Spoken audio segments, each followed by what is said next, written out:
Well, a very good evening to each and every one of you joining us here on your Manchester with me, Miss Belinda Scandal. And me, Mr. Mark Llewellyn. On the show today, we're going to be talking to Curtis Patrick. We're also speaking to Mr. Entertainment himself, Mr. Jamie Leahey. And we have Joe Leighton bobbing in.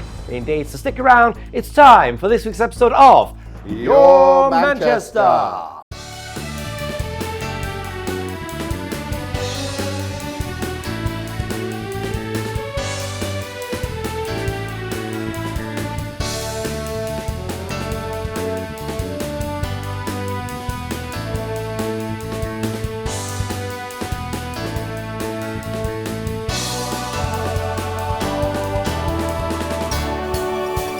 Well, hello everybody. Hope you all had a marvellous week. You had a good week? Do you know I've been here, there and everywhere. Where have you been? What have you been I've doing? been up in the Scottish Highlands. Yes. I've been down in London town. Right. Yes. You've been everywhere. I have, yes. Do you know where I've been? Where have you been? Hyde.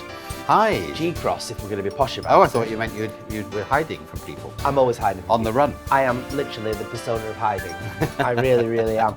Listen, we've got a marvellous show lined up together. Yes, we certainly have. Yes. We've got an ex-Corrie villain. We have, that's right. A young lad that puts his hands up chickens. And somebody with a hump. I know a hump. Yes. I mean, could it get any better than that? Very diverse, isn't very it? diverse. Yes, very, it very is. Diverse. Yes. So, go on.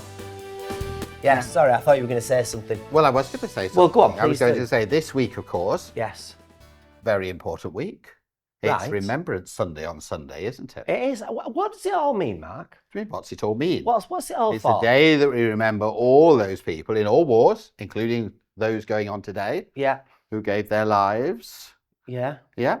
And, you know, there's a lot of people who've given their lives in all those wars. And Which wars specifically are we focusing? Well, it's every war. Right. So it's right the way through the World Wars, Falklands, Uh-huh. and up to modern day. And what's the significance of the poppies? Oh, that was in Flanders Fields in Belgium after the First World War. And there were lots of poppies growing in the fields. Oh, and so wow. it became a symbol of the end of the war and of peace. So we lay poppy wreaths. And of course, most towns and villages have a war memorial, don't they? So it's the 11th of the 11th, which is actually next Tuesday. Yeah.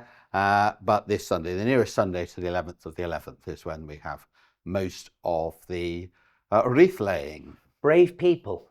Oh, absolutely. Brave people fighting for their country. Yes. As so many still are, I suppose, around the world. Not absolutely. just here in the we UK. often don't know what's going on, do we? No, this is true. This is Yes, very, very keep true. us safe. It is. Yes. And what else has been on your mind this week? Well, I tell you what's coming up. Are you ready for Thursday? What's happening on Thursday? Are you ready for Thursday? Is it? It's the Traitors, everybody. Oh, the Traitors, the final. Mm. I'm excited. They've got Jonathan Ross out. We've still got Alan and Kat in there, though. Right, yes, we have. But we reckon that Joe, the other Joe, Buster Joe, Joe Marler. that's him. We reckon that he's managed to figure it all out, suss it all out, and he knows exactly what's... There's a difference between sussing it all out and managing to get those votes through, isn't there? There is. Where do you think it'll go? I mean, I kind of have been told where it kind of is. Oh, well, then what are you asking for? Because I want to know your opinion upon it. I suspect that the faithfuls will win. The faithfuls will win? Yes. Oh, should we have a bet? No. Okay. Not if you're telling me you already know. No. That's not having a bet. That's conning an old man.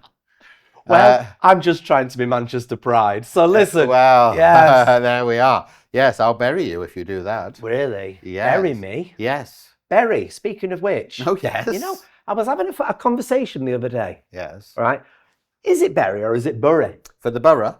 For Borough of Bury. For Borough of Bury. What is it? Is it Bury or Bury? Bury, I believe. Why? Well, I believe that is what it is. It's Bury. But a lot of people who perhaps are from Lancashire pronounce it Bury. Right. In the Lancashire dialect. So is it a Bury black pudding or a Bury black pudding? It's a Bury black pudding. Whichever way you look at it. You wouldn't want to be buried with a black pudding, would you? Oh, I would. Oh, you would? Oh, God, yeah. That or a haggis. You What, could one put in me between your teeth? in me gob. Yeah. Yeah, literally in me gob. Yeah. Listen, speaking of gobs, we have got a lot of people to speak to. Yes, we have. We have. And the first one's just coming through. Indeed it is. Now then, Yes. we have a fantastic play coming to the Lowry very soon. I am excited about this one very, very much. Very, very excited. It's currently on tour, and we're now joined by one of the stars of the show, Joe Leighton. Hey guys, how you doing? We're good, thank you. So, tell us a little bit about this production. So it's written by a playwright called Anna Jordan, who wrote on One Day and Succession and Killing Eve. So she's got a prolific TV writer and has come back to theatre, and it's about a couple who come back together to repiece their relationship. So it's about memory and perception and how, you know, people can remember things differently. And what drew you to this then, to be involved with this then? So I've worked with Frantic Assembly, who are the theatre company. I've worked with them. This is the fourth show I've done with them.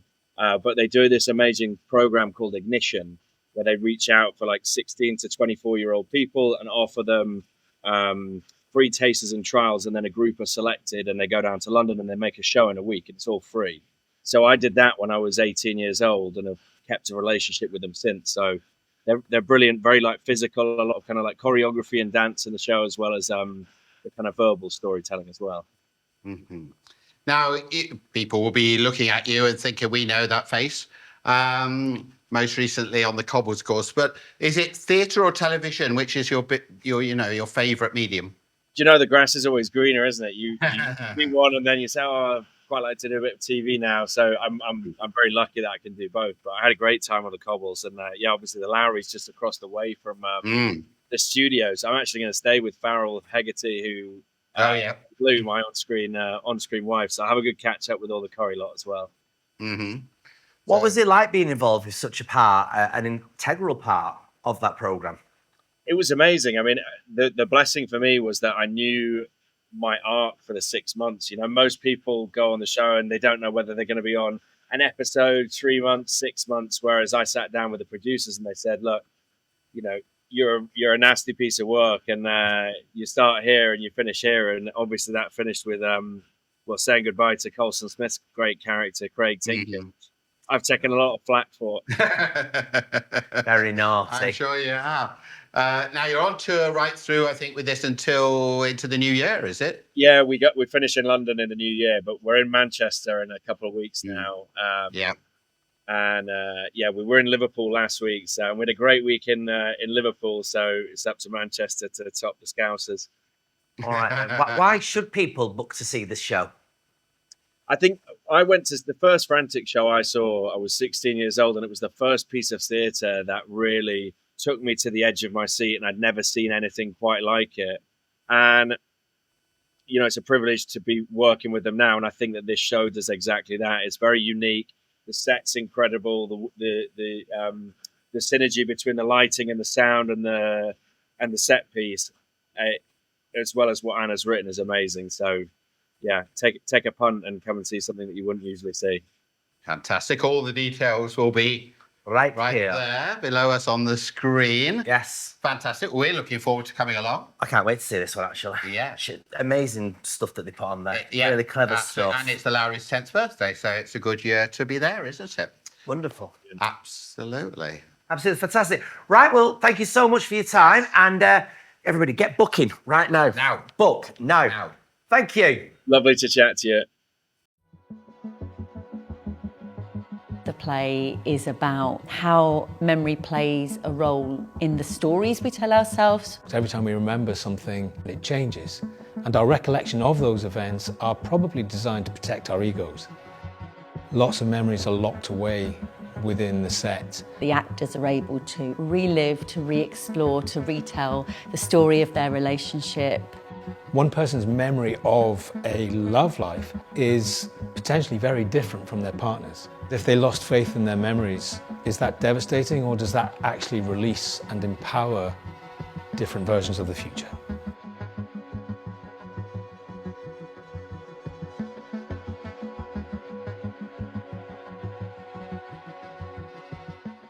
Now then, Belinda is over in the lounge with yet another guest, where one big cock meets another. How did you get into entertainment in general? Why? A young lad of yourself, you know, most people think football, rugby, something simple like that, and you went the opposite route and got... Well, my nan and gran had always took us to the pantomimes from a young age. Yeah. And that's how I found my love for entertainment and theatre, really. And so I started with drama with a local drama school, and we did all different shows and variety shows. And I used to do a comedy magic act like Tommy Cooper. Oh, yeah. And it was, I was called Professor Muddles, and I'd come out, I'd have a beard on and everything. I was only about 6, and I'd do all this magic, and my assistant, he was about 19. Right. He was like dead taller than me, and I'd have this massive wand, and I'd give him the little wand because he was my assistant, you know, even though it should have been the other way around, really. So I started with that, and then I carried on with the drama school and stuff like that, and then I just, pantomime kind of got me into loving old school comedy and variety. And I did my first pantomime when I was 6. I played Michael in Peter Pan at my local theatre in St Helens. And that's where it all started, really. And so I've always had that love for old school comedy and variety. So in lockdown, me and my brother started doing like double act kind of material and songs and comedy sketches in the living room, and we were filming it and putting it on Twitter and stuff like that. And I was like, oh, you know, we could do something with this. We could get on stage and we could do it. And he'd never got on stage. He's very much, like you said, into his sports. He plays rugby and squash and all different kinds of things. And I was like, how else am I going to do it? And when I was 7, my nan bought me a monkey puppet. Oh, yeah. And so it's always kind of been sat there. Yeah. But when she did buy me that, my granddad and my mum introduced me to Keith Harris. Little did I know, I watched Keith Harris at Haven about 3 years prior to that. Yeah. And I really enjoyed his act. I especially loved Cuddles the monkey. Was So- it the family act or the adult version? No, it was the family one, yeah. Did you ever get to see the adult version? No. It's absolutely ridiculous. No, I've seen little clips of stuff on YouTube. But then that's where it all just stemmed from, really. And because my brother wouldn't go on stage, I was like, right, I'm going to have to pick up this monkey puppet and practice ventriloquism. And that's exactly what I did. And he's still learning. Okay, yeah, I'll talk to you in a minute. How easy has it been to learn ventriloquism? I mean, where do you learn it? Well, I just watched the likes of Keith and Paul Zerdin and Paul Zerdin. you know, all kinds of ventriloquists on YouTube, and kind of Jeff Dunham. I kind of just like picked it up from there, really, and how to position your mouth, and they all do it differently. It's what's comfortable for you. Right. I learned it in about 2 years, and my second performance actually doing it was my audition on Britain's Got Talent. No. And I didn't actually audition like in front of the producers or, you know, any of the earlier stages. I did it, performed it. Lewis, who's my mentor, he has a drama school, like I said, in Liverpool, and we were doing a variety show, and he was like, do you still do your magic that you used to do? I said, well, actually, I've been learning ventriloquism. He said, well, send me a video and we'll see what we can do with it. So I sent him a video of me, and my puppet at the time was Ned. He was a little bird. He was just from Amazon, you know what I mean? Oh. And we sang Together We'll Be Okay on stage, and we did a little sketch. And that video went on social media, and it was picked up by Britain's Got Talent, and they were like, can you come down to London on this date and, you know, we'll see you in front of the judges. And so it was just all started from there as a whirlwind. How was that for you when you went to Britain's Got Talent then? You're in front of these very famous judges on one of the biggest programmes ever with Chuck. I mean, what's the feelings when you know that it's going well?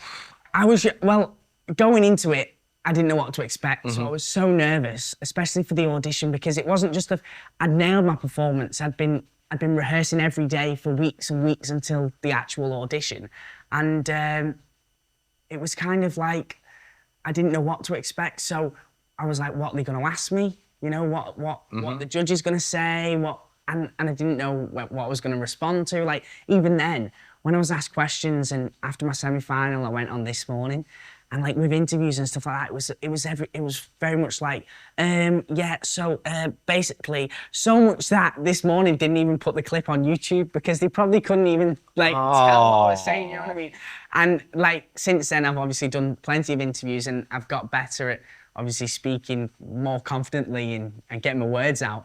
But even for my audition on Britain's Got Talent, they're like, where are you from? I'm like, St Helens, you know what I mean? Like, there's just airs, and basically it's in front of everything. That. Yeah. No, but, you know, it's just kind of all stemmed from there.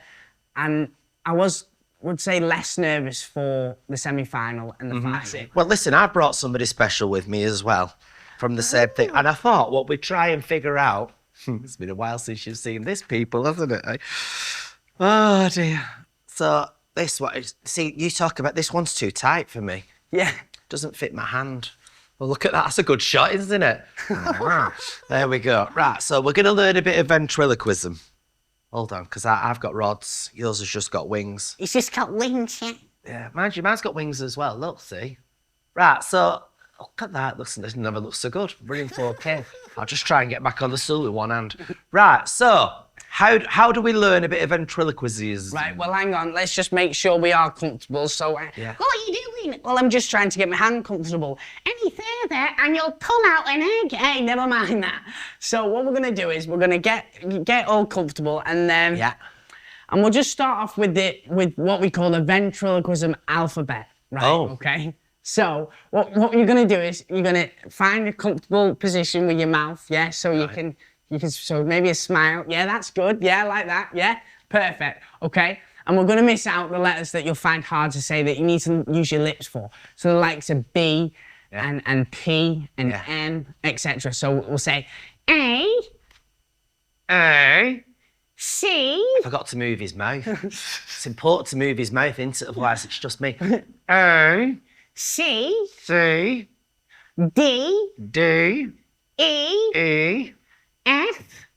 F. Ooh, There was movement. bit of movement there. F. F. F. F. You're getting there. Okay, let's carry on. What's next? G, G.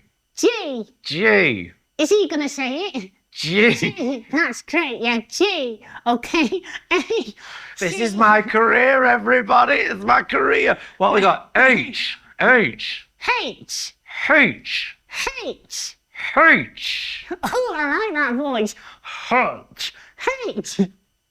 H. Okay, what's next? Hello, Busty. Hello, Chuck. That's great, that. Where have you been today? In a beehive. In a beehive? You're really making it easy for yourself, Busty, aren't you, to say? In a pond. No, that's still a P. Oh, it's going well, this. In an apple. Do you know what I've discovered, Jamie? Go on. Some people are born for it and some people just aren't. Yeah. So anyway, so you're going to do panto in Bromley, isn't it? Bromley this year. So yeah. you're living away from home. Yeah, away from home.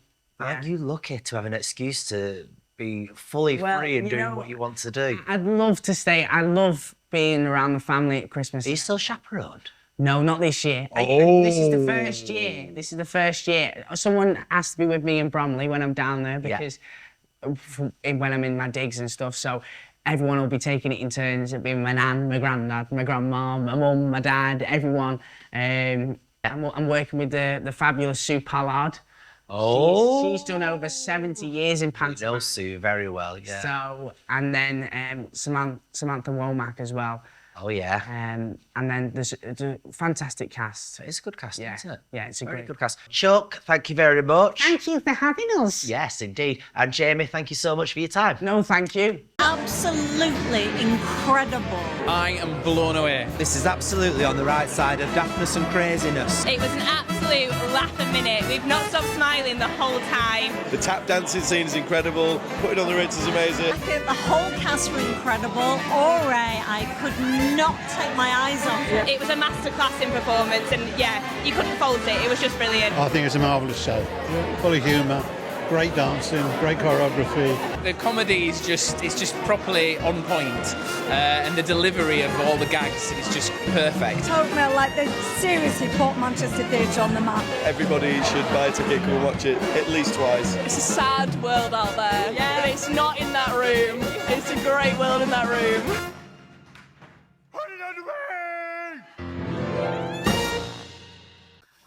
Well, the other week we went to Homo, didn't we, for the opening night of Young Frankenstein. Did you enjoy? We both did. I found it wonderful. I spent most of my time Yes. not in my seat because some German came and booted me out of my seat. And I Oh, was that's sat right. on the They made you floor. sit on the seat. On the steps. That's right. In fact, I much prefer sitting with the With the the German. police officer than you. Yes, yes. But it was ever so good. We loved it. It was super duper. Do it proper. I have never laughed so much in ages. No. And I've got a really quite loud laugh. Yes, and One of my favourite characters in it yes.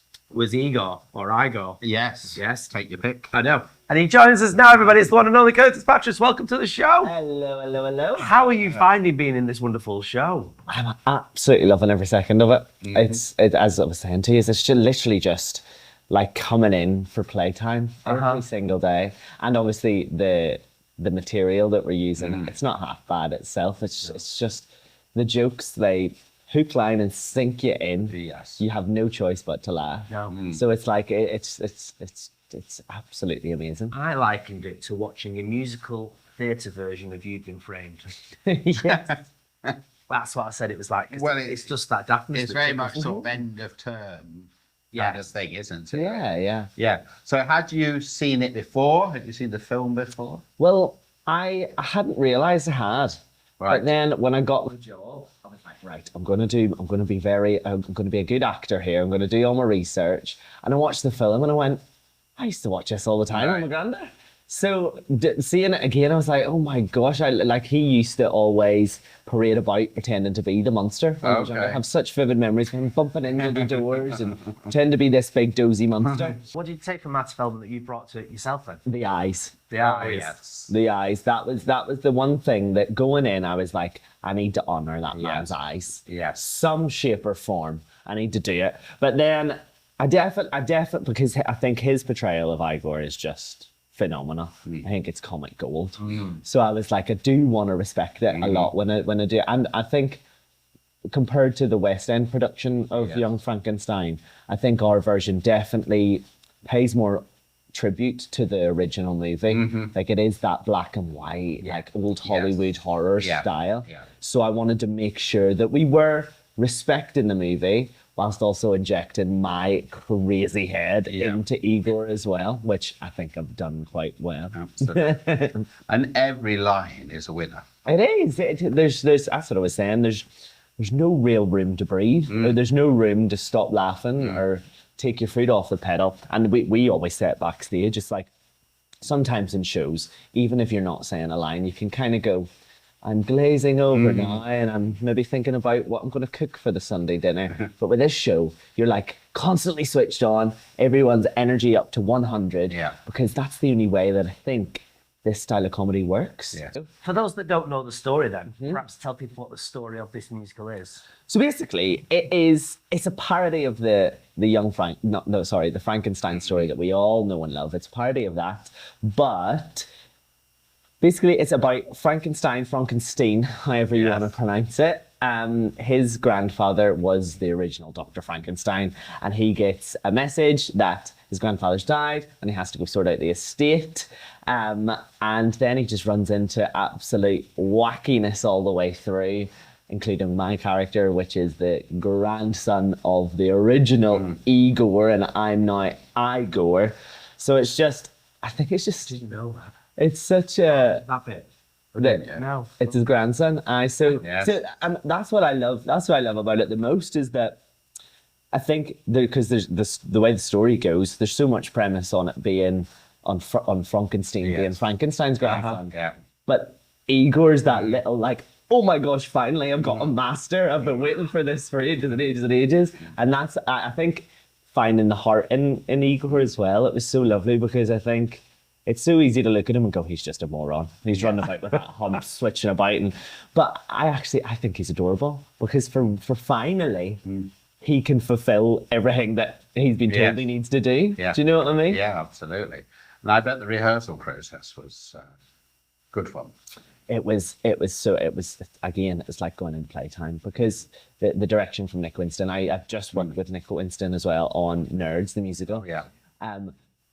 We have a great relationship and I think he now knows exactly how my brain works and I know how his brain works. So I kind of come up with a wee pun before he even figures it out. He goes, just keep it in. Some of the stuff that I'm doing on that stage is crazy. Well, I mean, I don't think I've ever said this before. What's that? Well, we got invited to press night. Yes. As we do. I know what you're going to say now. And then we came out, didn't we, and said, we have to see it again. We've actually... we paid. We paid. I know. I don't remember the last time we paid to see anything. Gypsy. Oh, Gypsy, yeah. Yeah, that was. You had no idea how to book. I didn't know how to book tickets. We only get free ones. freebies. I've been blessed. Yes, that's right. but yes, so we're going back to see it again, aren't we? Mind you, we got the front row. Oh, have we? Yes. I didn't know that. Yes. I know, I'm scared. Yes. You should be more scared having this on the front row. Yes. Because we do bring notebooks and we mark you. I'll see your wee torches. Yes, we have torches, we have the script, and we make sure that every word is noted. And it's only running till the end of November, isn't it? Aye, so we're in the Hope Mill until the 30th of November. So you sticking with it? Yes. And then we go to the Liverpool Playhouse from the 3rd of December to the 3rd of January. With a different Frankenstein. Yes, so we have the gorgeous Daniel Brocklebank. Yes. And he's been on this show. He has been on this show, yes. Amazing. Illustrious. Illustrious. Oh. Yeah. Like your hair. Yes. I didn't bring it today. No. Listen, thank you so much for coming in today. You look very lovely and absolutely the best version of Igor that I've seen. In Manchester ever. In Manchester ever. Yes. It's not what I was going to say. But it's true. Yeah, very good. And a nice homage to Mr. Marty as well. Yes. Absolutely legendary. Thank you so much. Thank you for having me. Thank you. Well, absolutely fantabulous to go and Yes. watch that particular show, wasn't it? Yeah, absolutely. I love it. Yes, and what a packed show we've had. We've had a very packed show today, haven't we? Yes, we certainly have. Very Packed packed tighter show. than a drag queen's gusset. Which is one of the reasons why I thought next week we'll get out of studio. Are we? Yes, we're going to a beautiful place called Layton, everybody. We're all excited about this. We're going to show off them gorgeous rooms because I think in previous weeks that we've been here, we've not really been able to display properly just how fantastic it actually is over there. Yes. And don't forget, of course, if you do fancy staying at Layton, why wouldn't you? It's a posh place to be when you're on the Canal Street. Yes. Then, of course, you can use this code here. And if you use this code here, then you get 15% off all your accommodation. All your accommodation. And we'll be able to explain that properly, won't we? As well as that, who else is on next week's show? Who else? Well, now. Yes. Last night I went to the Opera House to see Acorn Antique. Did you? Yes, and next week we're going to be meeting Mrs. Overall herself, Maria Jones. Because it's coming back! It certainly is. I'm so excited. And you're hoping to get a free ticket. Yeah, what? You don't just focus on musicals on this show, you know. Oh, we don't? No, we like a bit of opera. Yeah, oh, we do? We do, don't we? Yeah, so are we going to be speaking to an We're going to opera be speaking singer to from Opera North? Claire Lee. Oh. From Opera North. Currently, I think, or just about to embark upon Susanna. Yes. That's very famous. Handel's opera. Pardon? Handel's opera. I do handle it very well. Yes. We've got so much more going on for you over the next few weeks, so stick around for all of that. Get involved. If you've got a question you want us to ask one of our guests, then just let us know, and we will. You want to know why we bother? Why we bother is probably the most important question of the lot, isn't it? Yes, it is. Yes. Yeah. Oh well, that's it. That's it. Should we go? I fancy a crumpet with some cheese on and a bit of marmite. Do you? Yes. I just want to go to bed. Not with me, man. You just hasten to add everybody. Although I bet you're lovely to sleep next to, aren't you? I bet you like a 20 duvet togged quilt. You won't be finding out. Right. Thanks for watching this week's episode of Your Manchester.